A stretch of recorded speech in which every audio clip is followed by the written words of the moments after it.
Hola, soy María Teresa Priego. Bienvenidos a nuestro programa Abiertamente.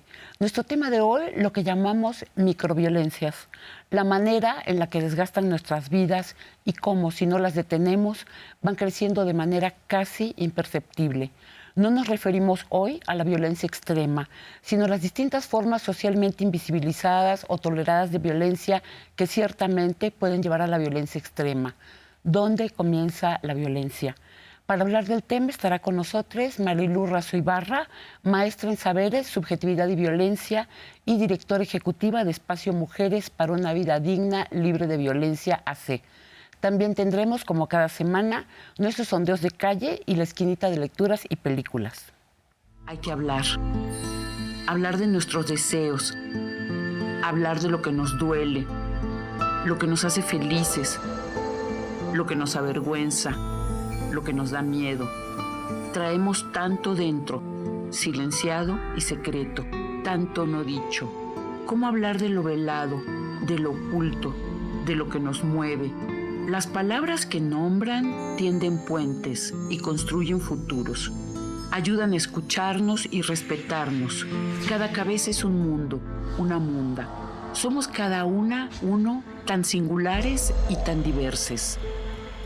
Conversemos de eso y de casi todo, abiertamente.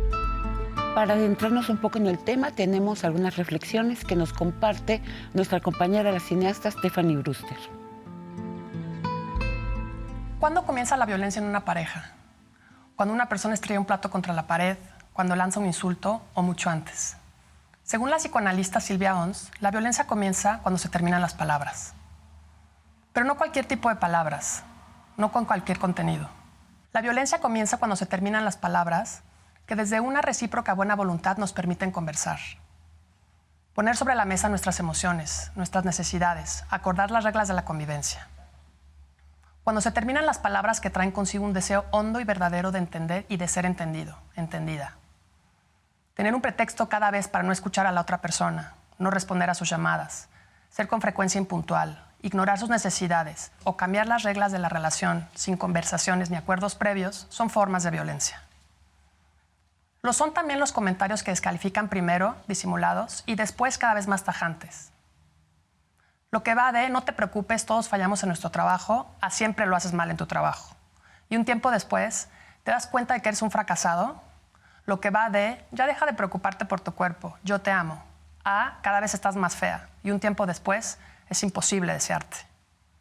Hay distintos tipos de violencia, emocional, sexual, económica y física. Evitar mirar a nuestra pareja, dejar de hablarle por horas y días sin siquiera explicarle qué sucede es violencia emocional. La agresividad fuera del juego mutuamente consentido en la relación sexual es violencia, pero también lo es ignorar el placer de nuestra pareja o rechazar sus invitaciones sexuales de manera sistemática.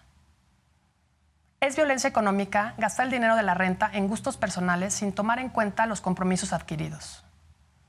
Pero lo es sobre todo negarse a hablar, a reconocer lo que está sucediendo. Es violencia imponer una relación asimétrica en la que una persona se siente detentadora de poder sobre la otra. Un buen día los gritos y los insultos estallan. Un manotazo, un empujón. Los gritos y las descargas físicas están en el lugar de todo lo que no ha sido dicho. ¿Qué está sucediendo cuando la cooperación ya no es posible? ¿Y cómo sucedió llegar ahí? ¿Dónde comienza la violencia? Bienvenida Marilú Razo Ibarra, maestra en Saberes sobre Subjetividad y Violencia y directora ejecutiva de Espacio Mujeres para una Vida Libre de Violencia. Marilú, bienvenida. Muchas gracias, Tere. Y también integrante de la colectiva En Caso de... Así es.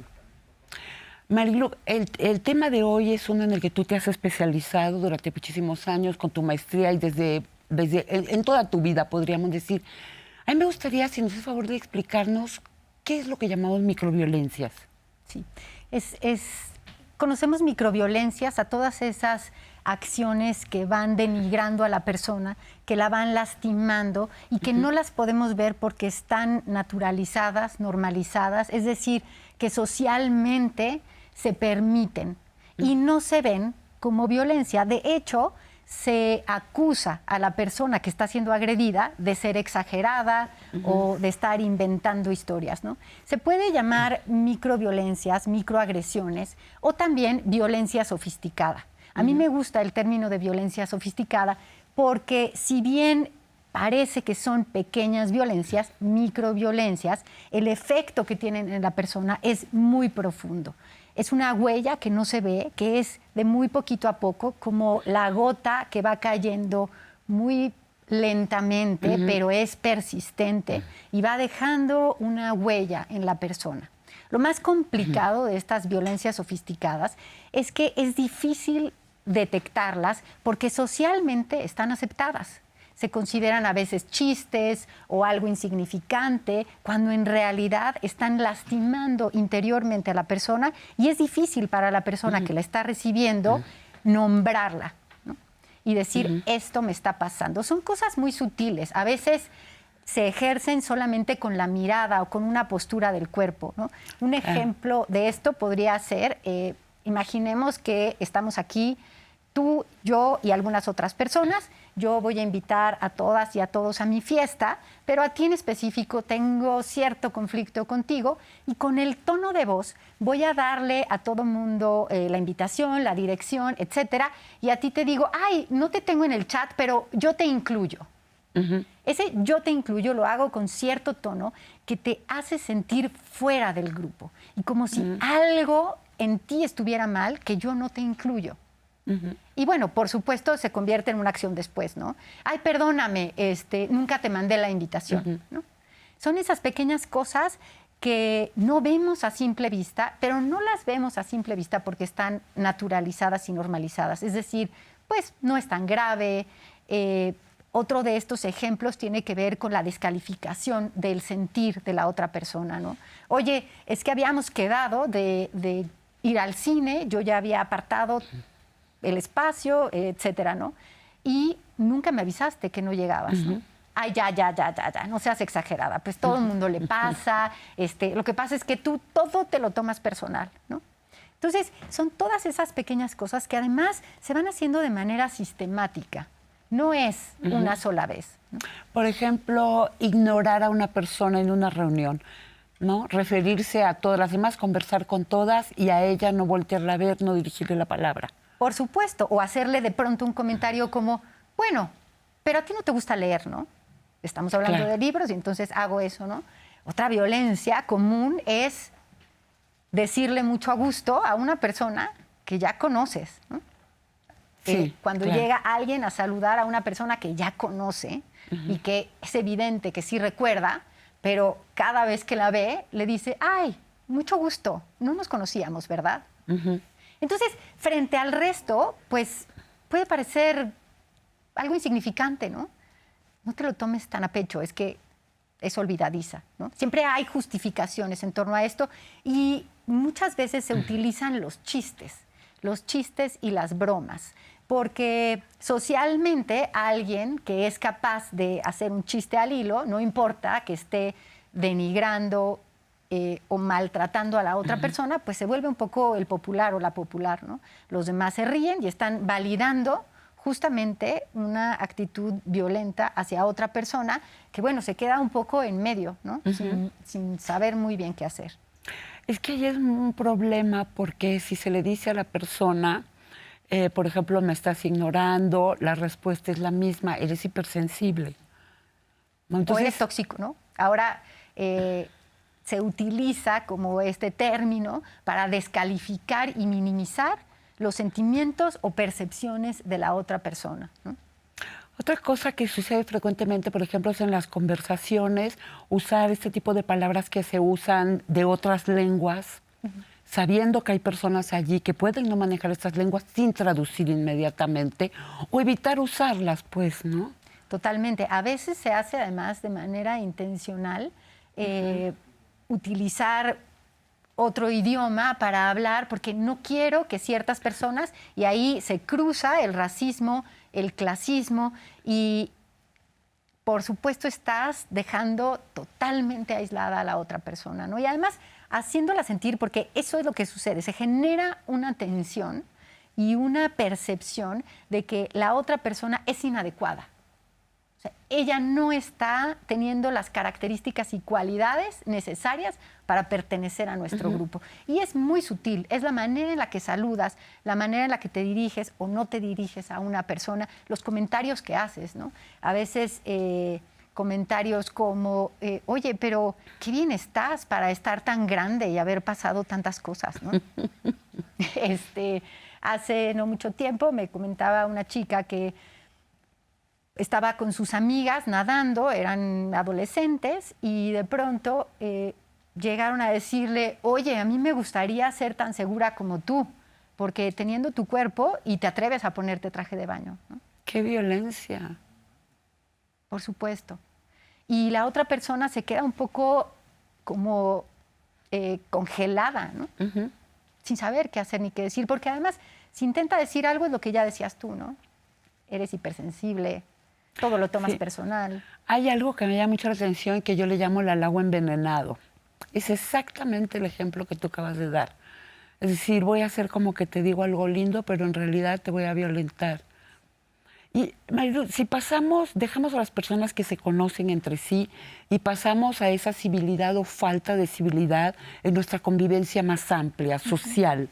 Por ejemplo, quererse bajar del metrobús, avisar que por favor te dejen pasar y que no haya manera porque te empujan para atrás. O sea, esto, ¿no? El uso del claxon. Hablar y simular que no te escucharon. Pedirte algo, llegar a una tienda y la persona que te está atendiendo hacer como si no existiera. O descargar todo el enojo que traes frente a las personas, ¿no? Siendo despectivo. O, por ejemplo, en los lugares de servicio, en un restaurante, en un hotel, las personas que están atendiendo, como si fueran todos lo mismo. Es decir, despersonalizar, ¿no? Y referirse a las personas como si fueran solamente instrumentos que están ahí, pero no con el cuidado y el respeto que merece cualquier persona, ¿no? Es hacerlos invisibles. Y, por ejemplo, ¿qué piensas de esto de manejar? Porque a mí me parece que para pasar una glorieta, el nivel, la sobreabundancia de microviolencias que se intercambian desde las verbales, el claxon, aventar lámina. Creo que eso en las ciudades hace la vida muy complicada, es muy desgastante. Es muy desgastante y además cuando lo observas, tomando un poco de distancia, es absurdo, ¿no? Es esta idea de querer cambiar de carril y la persona que está ahí no dejar pasar al de adelante como si además eso hiciera que la persona llegara antes, ¿no? O sea, al final ni siquiera se logra gran cosa más que sí, generar un clima y un estado de tensión y de agresión de unas personas con otras, ¿no? Quiero contar una anécdota que esto me sucedió a mí hace un tiempo. Estaba en un centro comercial muy apurada, igual que mucha gente que estaba ahí.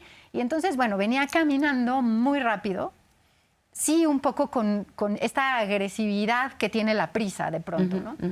Y al dar la vuelta, choqué con una persona que venía exactamente igual que yo, ¿no? Totalmente ensimismado, caminando muy rápido. Y él traía un refresco, así que chocamos y el refresco se desbordó. Tanto él como yo, nuestra primera reacción fue de enojo, ¿no? De mucha agresión, de querer además culpar al otro de lo que había sucedido. Y de pronto nos dimos cuenta del sinsentido que tenía, ¿no? Terminamos riéndonos y se convirtió en una anécdota muy divertida y que nos, además, como que ayudó a distensar el acelere en el que veníamos, ¿no? Pero normalmente ese tipo de cosas en algunos lugares acaba en pleito, ¿no? Sí, Marilu, nos vamos a detener un momentito para ir a un corte. Una frase de Antonio R. Damasio, cito: las emociones no son un lujo, sino un complejo recurso para la lucha por la existencia. Nunca está de más que intentemos trabajarla. Ese fue mi agregado. Vamos a un corte, regresamos.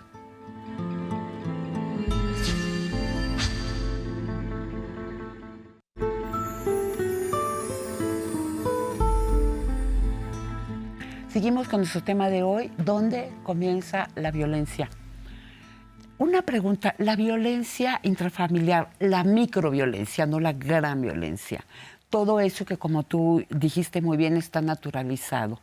El trato, cierto tipo de trato a las niñas. Pensaba, por ejemplo, en esta idea de que a un bebé hay que dejarlo llorar para que no te manipule, como si al bebé se le ocurriera semejante cosa, ¿no? Sí, y a partir de esa creencia se derivan otras más, ¿no? Que tiene que ver con no darle un lugar a las emociones de las niñas y los niños y además de burlarse, ¿no? Y la burla en las familias es una violencia sofisticada, una microviolencia que va poco a poco lastimando el autoconcepto de las personas, ¿no? Y su confianza en la vida. Dentro de la familia hay muchas. Por ejemplo, la ley del hielo. La ley del hielo como un castigo. Y ahí quiero aclarar, ¿no? Porque es diferente cuando hay un conflicto entre algunas personas y te das un tiempo como para dejar que las cosas se tranquilicen, piensas y a lo mejor en ese momento no hablas, pero después lo haces. Estoy hablando de otra cosa. Estoy hablando de utilizar el silencio como forma de castigo para hacer sentir mal a la otra persona sin posibilidad de diálogo. Esa es una microviolencia muy común en las familias, ¿no?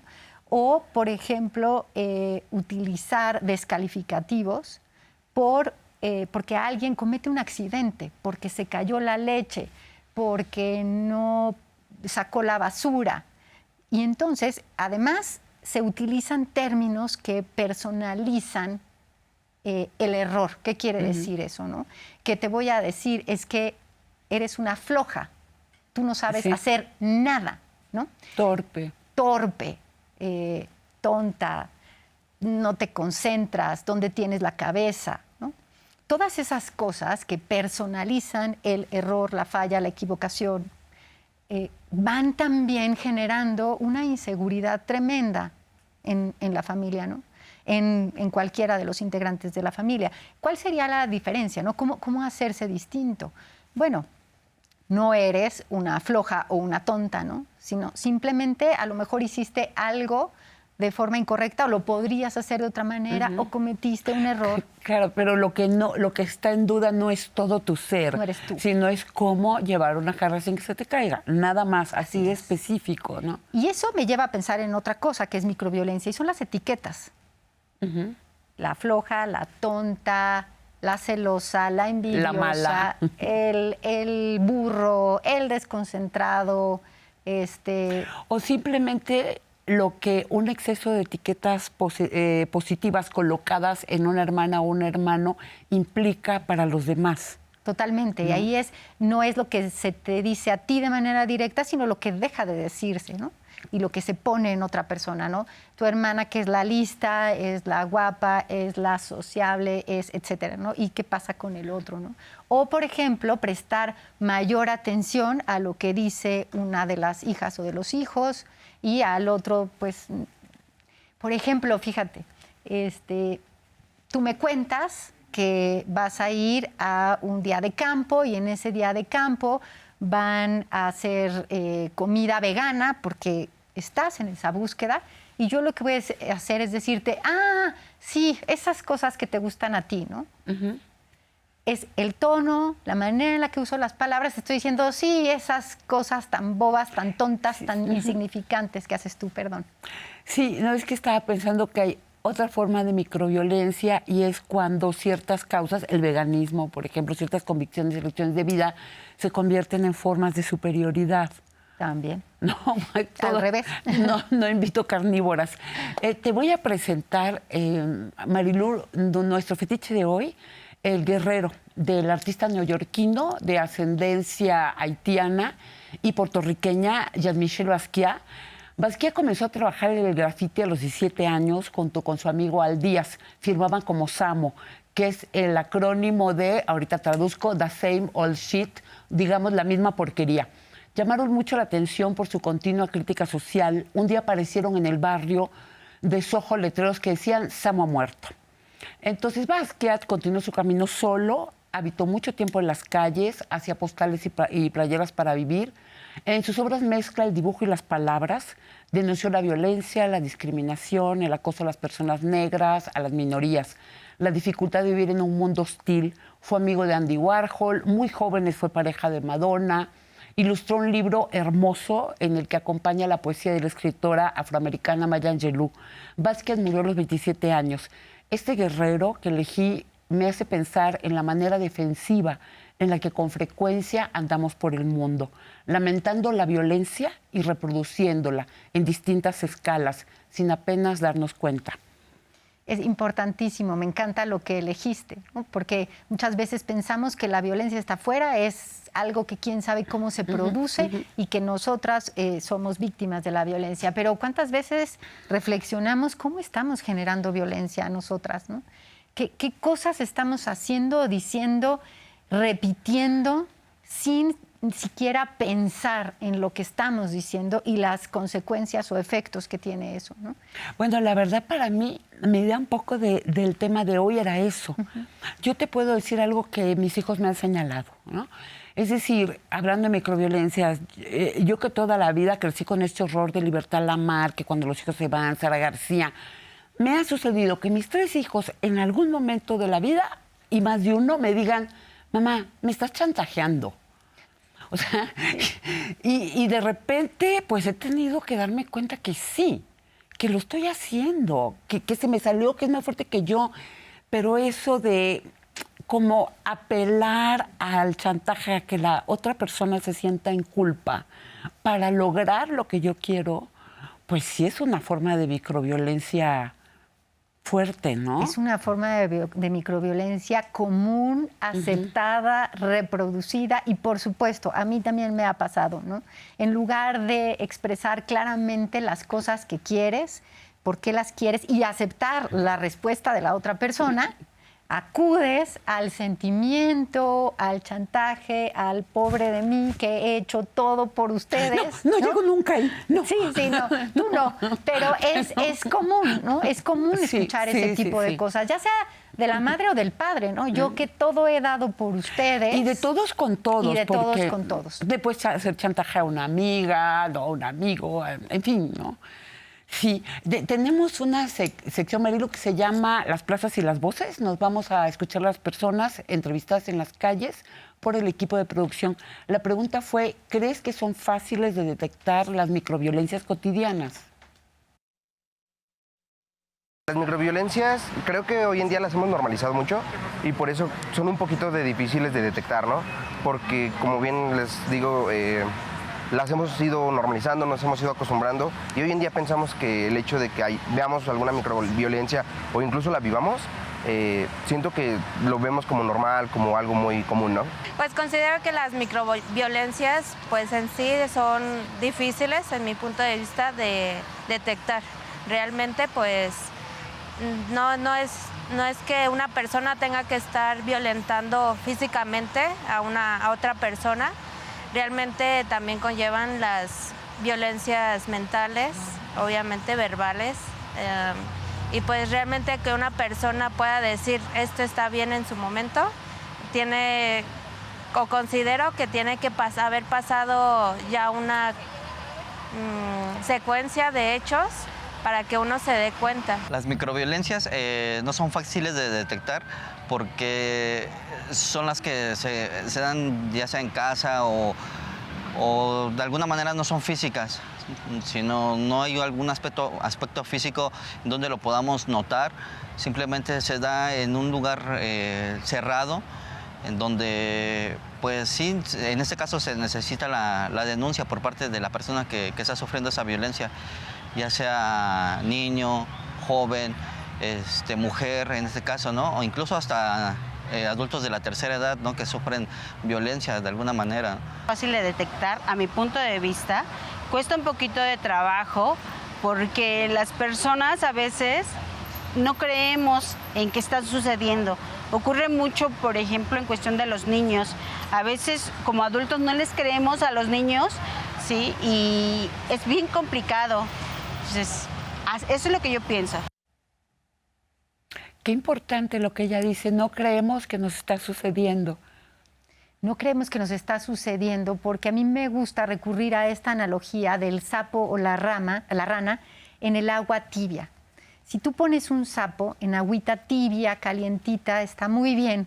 y de pronto le va subiendo muy poquito a poco la temperatura al agua hasta que está tan caliente que el sapo explota y muere, ¿no? Así pasa con las violencias, así pasa con la microviolencia y las violencias sofisticadas.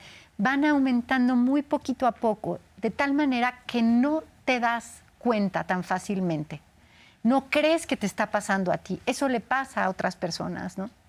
Pero fíjate que cuando tú hablas de violencia sofisticada, yo me quedo con una duda, porque en general no son tan sofisticadas. Y también ahí hay diferencias culturales, ¿no?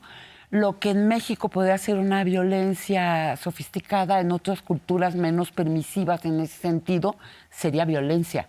Sí. Entonces, ¿cómo diferenciar? Estaba tratando, Sí. Quizá las miradas, algo así podría no ser Sí, tan... son esas violencias que están como encubiertas de buena onda. Pero no son sofisticadas. Pues en ese sentido son sofisticadas, Es en que que casi no son siento tan claras. Ujú, pero es que casi siento que es como dotarlas de algo positivo. Por eso creo que me está haciendo ruido la palabra. ¿No? Pudiera ser. Está pensado más bien como en esto encubierto, ¿no? Como que aparente ser otra cosa cuando en realidad está haciendo una descalificación, por ejemplo. ¿no? Sí, sí, claro. Entonces, hasta el punto que estalla. ¿Y cómo va el increciendo? Porque hay veces que una relación se puede terminar y se quedó en las microviolencias, por ejemplo. Hay veces que en una familia es toda una vida de microviolencias también. Estaba pensando en un ejemplo familiar, cuando sin darnos cuenta ponemos a competir a nuestros hijos. O sea, compitan por mi amor, puede ser un padre o una madre, una abuelita, un abuelito, o compitan por ver quién es el mejor y a quién voy a mirar más. Sí, y las competencias además van generando una sensación de poca valía, ¿no? O sea, tengo que demostrar todo el tiempo que soy digna de amor. ¿Cómo? Compitiendo.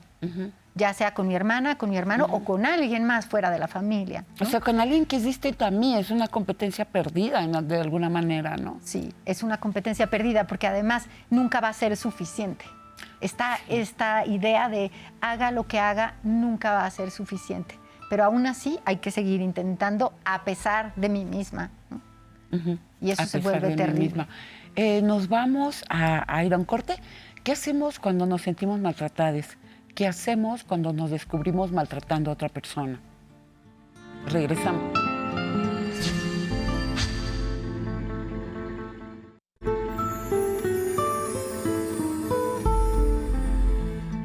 Nuestra conversación de hoy, ¿dónde comienza la violencia? Estamos con Marilú Razo Ibarra, especialista en subjetividades y violencia. Estábamos hablando entonces de la violencia, la microviolencia en la familia, Marilú. Por ejemplo, una común es no creerle a alguien, a algún miembro de la familia, cuando te cuenta algo que es importante, ¿no? No creerle, no darle importancia y bueno, ahí se ocultan cosas muy graves, ¿no? Cuando un niño o una niña puede estar viviendo una situación de abuso, por ejemplo, y se acerca a la mamá o al papá y no le creen, porque tú siempre inventas cosas, no seas exagerada. Y bueno, es una microviolencia que tiene repercusiones muy graves o puede tener repercusiones muy graves, ¿no? Claro, aún en ejemplos menos terribles, cuando el niño quiere compartir o la niña una emoción, una vivencia, una distancia con su amiguito, decirle más de una vez, porque a veces realmente una no puede sentarse a escuchar, pero no escuchar, en general, que sea como una regla, ¿no?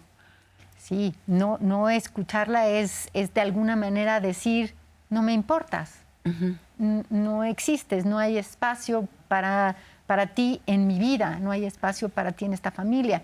Cuando alguien propone algo y lo propone muchas veces o propone distintas cosas y nunca se le hace caso, nunca se le toma en cuenta, lo que dice son nimiedades, pues eso son microviolencias.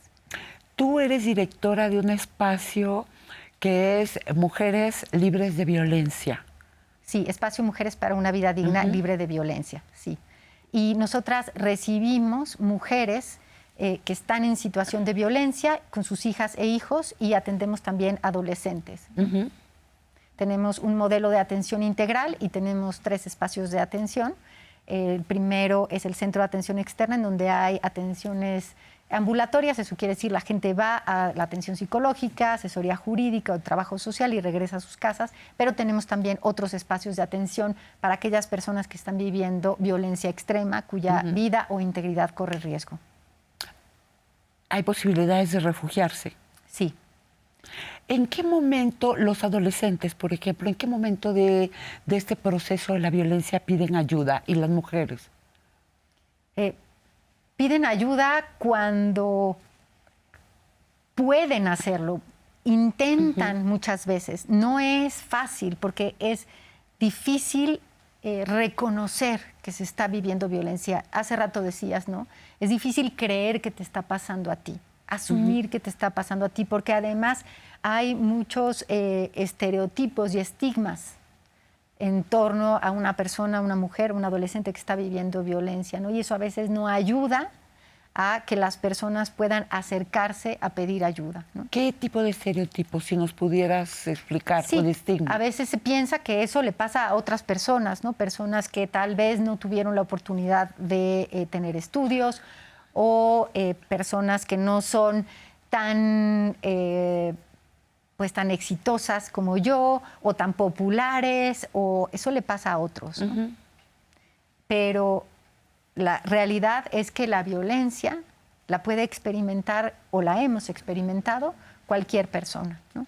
Por un lado, la puedes experimentar, y por otro, lo que decíamos hace rato, puede ser que te des cuenta que estás ejerciendo violencia, que estás repitiendo conductas aprendidas. ¿Y se puede pedir ayuda con un adolescente que siente que no está pudiendo manejar su rabia, por ejemplo? Es muy importante pedir ayuda porque cuesta mucho trabajo desaprender esas conductas, pero además, seguramente, si rascamos un poco, en el fondo hay muchas cosas, pero también está miedo, ¿no?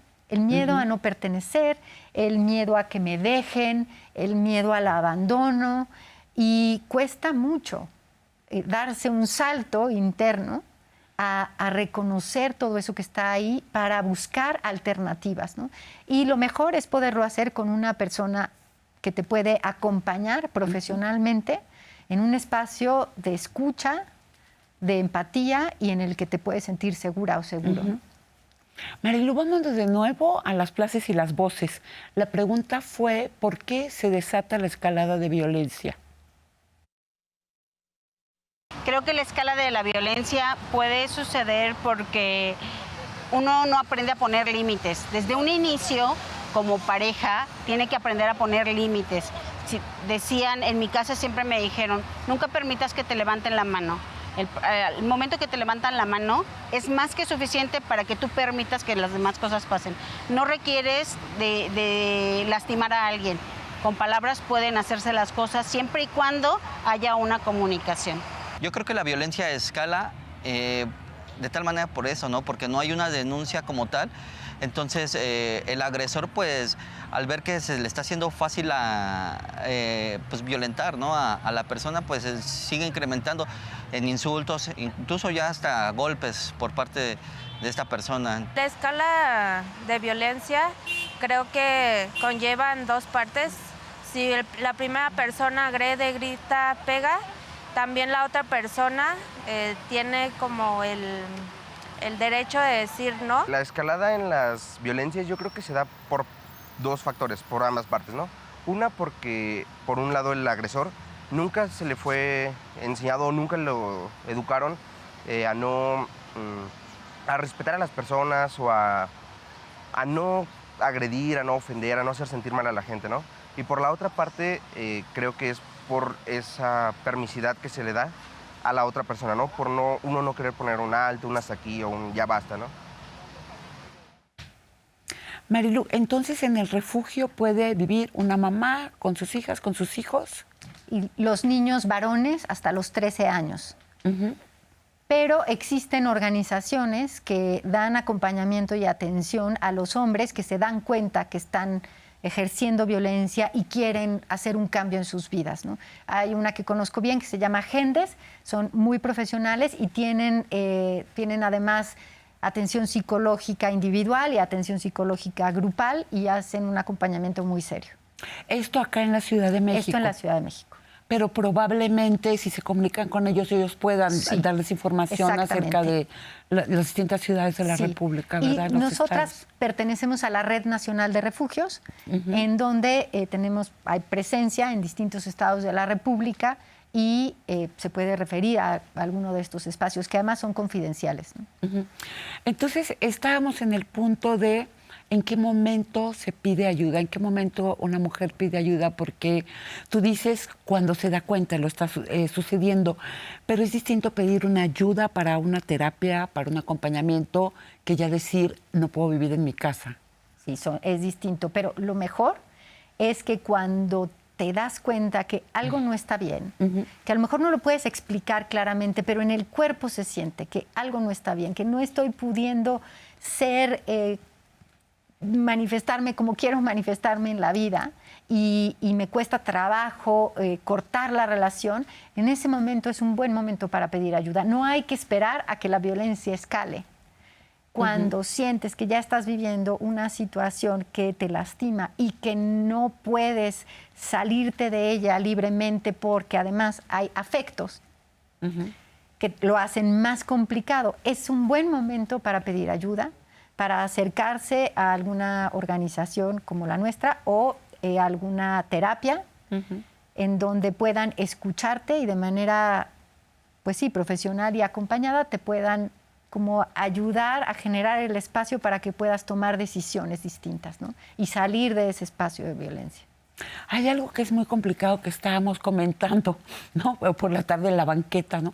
Lo que estábamos comentando es cómo sucede cuando una persona logra salir de una relación y mira hacia atrás. Pareciera que es en ese momento donde comienza a tener una conciencia de la microviolencia, de lo que sucedió. A veces pueden pasar meses, años. Puede pasar mucho tiempo y es hasta que estás fuera que puedes mirar en retrospectiva y darte cuenta que sí, que efectivamente hubo sobre todo algunos momentos en donde ya se podía mirar y distinguir la violencia.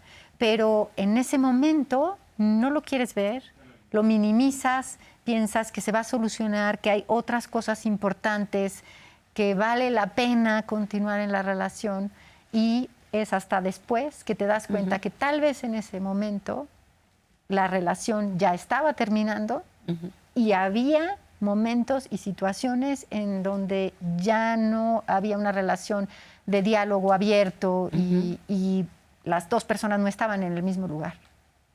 Sí, nos vamos a detener un momentito. Marilú, las microviolencias que se intercambian en el tráfico, en el transporte público, esa que a todos nos conciernen, nos enojan y nos cansan. ¿Cómo estamos participando de ellas? ¿Cuánta energía nos podríamos ahorrar si el encuentro obligado con los otros no se jugara en la rivalidad, en ese yo te la gano, donde todos terminamos perdiendo? Regresamos.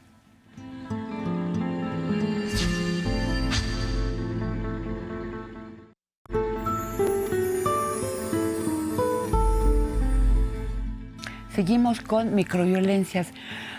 Marilú, cuando tú nos hablabas de las y los adolescentes que acuden a pedir ayuda o de las mujeres, cuando todavía está en el proceso terapéutico, me refiero, ¿cómo se va trabajando para que ellos puedan expresarse y tener algún camino hacia la liberación de esas circunstancias de violencia? Sí, es súper importante lo que preguntas. Hay todo un modelo de atención en donde lo primero es identificar la situación de peligro en la que está la persona, la situación de violencia, cuáles son las características y a partir de ese momento se va trabajando con ellas y con ellos para que puedan en un primer momento identificar las violencias. Nombrarlo es importante porque entonces deja de ser esta locura en la que creo que vivo y lo puedo acomodar en un lugar. Después lo que hay que hacer es, pues caso por caso, ir viendo de dónde viene, ¿no? Porque no empezó en ese momento. Hay una serie de características, de creencias aprendidas, de contexto social, familiar, que hacen que la violencia sea posible. Y hay que ir poco a poco jalando esos hilos para después que puedan ellas y ellos tomar decisiones diferentes, ¿no? Que puedan detectar y darse cuenta de cuáles son para ellos esas condiciones en donde normalmente se someten o permiten el sometimiento o tienen pues justamente que alejarse y poner distancia porque es una situación que no pueden contener, ¿no? Entonces es tal cual personalizado, ¿no? Como dependiendo de cada uno de los casos. ¿Y qué pasa con las familias, que supongo que pueden ser las mayorías, donde hay un hábito, por no detenernos a pensar muchas veces, porque así nos educaron, porque no hemos cuestionado cosas, de ciertas microviolencias, pero que si se ponen en la mesa pueden ser muy trabajables, ¿no? Mamá, ya no te refieras a mí de tal manera, papá, siento celos cuando actúas de esta forma, cuando me desplazas de una manera muy evidente por mi hermana.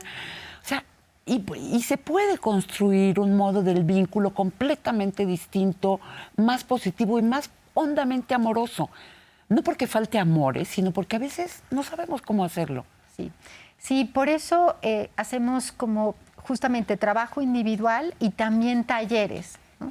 Talleres en donde hablamos de todo esto, en donde empezamos a describir cuáles son esas conductas que generan violencia o que son violentas y cuál sería la alternativa, ¿no? Exacto. Cómo tener comunicación asertiva, cómo identificar lo que estoy sintiendo y comunicarlo de manera adecuada, cómo escuchar. La escucha es fundamental, poder realmente escuchar a la otra persona para ver qué siente y qué necesita y después poder expresarme yo, ¿no? Hay que reaprender la manera en la que nos comunicamos y nos llevamos. Y creo que muchas veces también salirnos de los estereotipos, porque pienso en una familia, llega el papá cansado de trabajar, llega la mamá cansada de trabajar, todos llegan cansados y es la mamá o las mujeres de la familia quienes van a cocinar la cena, se van a ocupar de dejar todo después limpio y bonito. Y a mí también eso me parece una desatención que es una forma habitual, cultural de microviolencia. Totalmente. Lo primero que hay que hacer justamente es revisar esos roles, estereotipos y mandatos que ponen a las mujeres a hacer ciertas cosas, a ser de cierta manera y a los hombres otras, ¿no? Es importantísimo lo que estás diciendo porque está, por ejemplo, la creencia de que los hombres no pueden mostrarse vulnerables y llorar. Ahí hay una microviolencia. Porque además la manera en la que expresan muchas veces es quién es el más fuerte, quién es el más valiente, quién es el que tiene más mujeres. Y eso hace que, por supuesto, generen violencia, ¿no? Y sí. No, es que pensaba también, invirtiendo una violencia que es muy común hacia los hombres cuando ellos son los proveedores y el señor, este hombre realmente está haciendo el mejor esfuerzo en su trabajo y que haya una especie de reproche constante, ¿no? Suspiros, no ganas más, no alcanza, o sea, ese tipo de reproche contra alguien que de veras se la está rifando por su familia, también me parece violento. Es que los roles, los estereotipos y mandatos nos cruzan tanto a las mujeres como a los hombres. Por eso hay que analizarlo en su conjunto, ¿no? Y ya ver en cada caso cómo están operando esas violencias, cómo están operando más bien todas esas creencias, esos estereotipos, roles y mandatos que generan relaciones desiguales de sumisión o ciertas cosas para los hombres y ciertas para las mujeres, ¿no? Tú, como eres niña y te vas a casar, pues la verdad no es tan importante que vayas a la escuela, vete a cuidar a la abuelita que está enferma, ¿no? Pero ahí a la niña se le están diciendo cantidad de Muchísimo. cosas, tantas, y se le está extrayendo fuerza, y eso es otra forma de microviolencia cotidiana, ¿no? En las familias. Así es. O a los niños, deja de llorar, los hombres no lloran. O no me digas que tú quieres jugar con tu hermana a las muñecas. Y los hombres no hacen esas cosas. Los hombres al coche, a otras cosas, ¿no? Y parecería que esto que estoy diciendo ya no sucede. Sin embargo, sucede todo el tiempo. Sucede todo el tiempo, ¿no? Y las sobreexigencias también, ¿no? Así es. Que dependen de estos estereotipos y de esta repartición de lo propio, de lo femenino y de lo masculino. Entonces ahí en lo exterior, en lo que tiene que ver con el mundo de afuera, una sobreexigencia a los niños varones, a los adolescentes varones, a los hombres, y a nosotras en lo que tiene que ver con los cuidados, con el amor, con una tolerancia demasiado vasta. Y a los hombres con la idea de que la manera en la que pueden resolver los problemas es a través de los golpes y a través de la violencia. Cuando hay muchas formas en las que podemos hablar de lo que no nos gusta, decir lo que queremos, resolver los conflictos, y no tienen que ser violentos, ¿no? Estaba leyendo en el libro ¿dónde lo escondí? Acá está. Te cuento, de Daniel Goleman y un diálogo científico con el Dalai Lama. Se llama Emociones Destructivas. Hay un experimento propuesto, son capítulos con distintos temas, por Mark Greenberg, y es algo como un laboratorio que comenzaron a hacer en las escuelas. Y él dice, es que el problema no son las emociones, sino qué hacemos con ellas, ¿no? Y entonces la idea es para los niños del kinder, a través de dibujos, de observar a sus compañeritos, qué emoción sientes, qué emoción siente tu compañerito, qué emoción siente el niño del dibujo, para separar la emoción de la acción. Es decir, sentir enojo, eso lo sientes, no lo podemos deslegitimizar. Tienes derecho a sentir tu enojo, tu rabia, tu impotencia, tu dolor, pero no puedes actuarlo dándole patadas a tu compañerito. Separar me parece como muy importante. Muy importante separar y muy importante aceptar las emociones. Exacto. Todas. Todas. El enojo, todas las emociones. Porque uno de los problemas es que si yo bloqueo lo que estoy sintiendo porque no está bien, no es verdad que se queda contenido. Y de pronto va a aparecer de otra manera, ¿no? En cambio, si puedo asumir que estoy sintiendo algo, permitirme sentirlo, después ver qué es lo que me está pasando, por qué lo estoy sintiendo, tal vez me estoy sintiendo amenazada, tal vez estoy sintiendo que me van a abandonar, y entonces poder expresarlo y gestionarlo, ¿no? O sea, de alguna manera darle un cauce que no va a ser violento, que no va a generar mayor conflicto, separación y dolor para las dos personas. Claro, pero en ese momento hay que estar muy conscientes de no responder al impulso. Sí. O sea, este enojo lo estoy viviendo, esta rabia ciega, pero me tengo que detener. Y la verdad es que en general una se puede detener, ¿no? La violencia es una decisión. Es difícil, ¿no? Porque estamos muy acostumbrados a pensar que, además, es muy común que la gente diga, es que me provocó. Es decir, hizo algo, yo me enojé y no pude hacer otra cosa más que golpearla o agredirla verbalmente. O golpearlo. O golpearlo, por supuesto. Pero no, hay un momento en el que una puede decidir, ¿no? Primero hay que aceptar que tenemos. Así es. Que es importante tomarnos la molestia de detenernos, ¿verdad? Marilu, vamos a nuestra esquinita de lecturas y películas. A ver, libros del psicoanalista Jean-Charles Bouchou, La violencia invisible, identificar, entender y superar la violencia psicológica que sufrimos y ejercemos en nuestra vida. El cuerpo nunca miente es un libro de la filósofa y psicóloga Alice Miller, en el que trabaja, como en cada uno de sus libros, las heridas de infancia y las posibles consecuencias de negarlas. Para sanarse, Miller tuvo que transitar hacia la aceptación de haber sido víctima de maltrato por parte de su madre. Ese hondo viaje le permitió reconocer la importancia de los modos de la crianza en nuestras vidas adultas. En esta obra analiza las infancias de autores como Dostoyevsky, James Joyce, Marcel Proust, Virginia Woolf, Yukio Mishima. Desde hace unos años se utiliza el término en inglés gaslighting, que se traduce como luz de gas, y ahora les digo de dónde viene, para referirnos al abuso emocional tan sutil y paulatino que lleva a las víctimas a dudar de sus propias emociones y de su percepción de la realidad. El origen de la palabra nos llega de una obra de teatro escrita por Patrick Hamilton en 1938, La luz era de gas. Un esposo intenta convencer a su esposa de que está loca.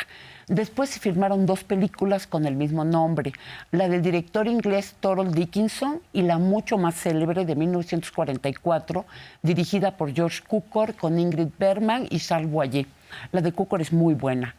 Otra película, Secretos de un matrimonio, de Bergman, una pareja que se ama y no se dan cuenta cómo van convirtiendo su matrimonio más en el resultado de las exigencias exteriores que en el de sus deseos. La microviolencia dirigida en principio cada uno a sí mismo, negando sus emociones para sostener un ideal. Las microviolencias recíprocas hasta que el desencuentro estalla en el momento de nombrar la tristeza, la desilusión, los pequeños daños cotidianos. Y se dicen quiénes somos, ¿acaso era así como queríamos vivir? Y El hilo invisible, un aristocrático diseñador de moda se enamora de una joven que trabaja en un restaurante. Ella se muda a vivir con él y con su hermana. Y la hermana controla cada segundo de la vida diaria para que nadie perturbe a su hermana, que a ella le parece un genio, a su hermano, perdón. Se da por hecho que en cualquier momento la elegida, como ha sucedido antes, va a ser desechada. O sea, el Pigmalión que él es se aburre de sus creaciones. Pero la joven enamorada descubre cómo quedarse para siempre con un hombre obsesionado por la memoria de su madre. Lo envenena con hongos para después poder sanarlo y curarlo, y él lo acepta. Él acepta eso para quedarse con ella. Es bien interesante. La película Un hijo mío, ese es el título original. En castellano se llama Un hijo, pero creo que el original es mucho más exacto, tiene más que ver con cómo va la película. Dirigida por Marcial Fulleron, es el vínculo abusivo de una madre con su hijo. La manera en que lo controla, le duele que crezca, lo acosa, rechaza con crisis de celos sus relaciones y sus afectos fuera de la casa. Una madre que va colocando a su hijo en el lugar del sustituto de un compañero. Un lugar, por supuesto, imposible para un hijo. Marilu, ¿qué más nos quieres comentar? Ya se nos fue el tiempo. Se nos fue el tiempo. Estas películas que recomiendas me parecen muy buenas. Este concepto del gaslighting es muy importante porque una de las cosas que hace que una persona no se pueda mover de ese lugar en donde está viviendo violencia es justamente no creer en sí misma, ¿no? Sí. Y no cree en sí misma porque ha estado sujeta a muchas descalificaciones y violencias, microviolencias, que la van haciendo justamente dudar de su sano juicio y de lo que quiere, puede o debe hacer. Marilu, muchísimas gracias porque viniste con nosotros. Ojalá regreses pronto. Muchas gracias. Y gracias por esta conversación a Marilu Razo Ibarra, maestra en subjetividades y violencia y directora ejecutiva de Espacio Mujeres para una Vida Digna, Libre de Violencia AC. Gracias a ustedes por arroparnos en sus casas. Los esperamos la próxima semana para seguir conversando abiertamente. Escriba, opine, sugiera temas. La botella con nuestro mensaje de hoy se fue al mar. Llegó a sus playas. Les escuchamos.